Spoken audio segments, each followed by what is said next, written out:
Biyahe na naman tayo mga boss. Bilang Grab delivery rider, meron na pala akong booking, Grab Express, papuntang Mikawayan, Bulacan. At ito nga inaabot na ni sir sa akin yung i-deliver natin sa may Mikawayan, Bulacan. Papunta ito ng Mikawayan, Bulacan. 41 kilometers. So 2 hours and 6 minutes. Malayo nga. 2 oras natin babiyahin papuntang Mikawayan, Bulacan. So mag-Ross Boulevard na lang tayo. Sana hindi traffic. Alas 12 na. At dito na nga tayo banda sa may Mikawayan, Bulacan. Medyo malapit-lapit na tayo sa ating drop-off location. Maya-maya nga lang ay nakarating na rin tayo dito sa ating drop-off location.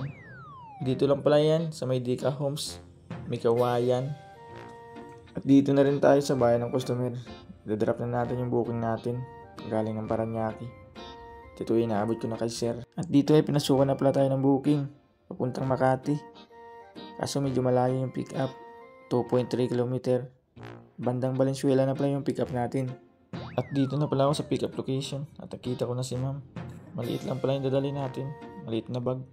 All goods na to, papuntang Makati. At dito ay bumili muna ako ng maiinom, 1 litrong Mountain Dew. Kasi parang paubos na yung acid ko, kailangan ng dagdagan. Dito nga ay may nadaanan pa akong trailer truck na tumatagilid. Hindi ko alam kung paano siya nagkaganyan. At sa ilang oras na biyahe, sa wakas nakarating na rin tayo dito sa ating drop-off location, dito sa Makati. Kaso hindi ko na nabidyoan yung pagdadrop natin, kasi lubat na natin yung camera.